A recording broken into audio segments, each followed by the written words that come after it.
জীবনটাকে একটু কৃষির সাথে মানিয়ে নেওয়ার চেষ্টা করতেছি। তো চলেন ভিলেজ লাইফ উইথ বিলালের সাথে শুরু করা যাক আজকের ব্লগ। তো আমি পৌঁছে গেলাম রাইস মিলে আসলাম, কিন্তু আজকে রাইস নিতে না, এখানে যে তুষটা দেখতে পাচ্ছেন এটা হলো ধানের চিটা।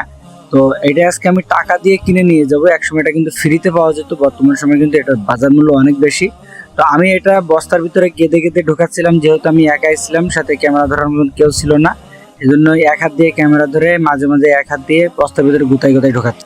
এই হলো ঘরটা কমপ্লিট করলাম। এখানে বাঁশের বেড়া এবং জাল দিছি, নিচে ইট বিছায়, তার উপরে সিমেন্টের ল্যাপ দিছি। এখন কিন্তু আমি এগুলো এখানে তুষ বিছাচ্ছি এদের থাকার জায়গা করার জন্য। পোলট্রি মুরগির ডিমটা আমি অতটাও পছন্দ করি না, আমার কাছে ভালো লাগে না, সেজন্য বাসায় কয়েকটা মুরগি পোষার জন্য তাদের জন্য জায়গা করতেছি।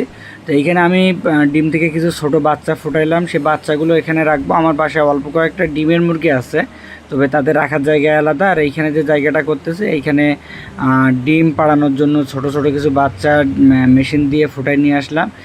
আল্লাহ তাআলার রসের মতো বাচ্চাগুলো কিন্তু প্রায় সবই আমার ঘরে দেয়া হয়ে গেছে। এখন কার্টুনটি সরাই নেব।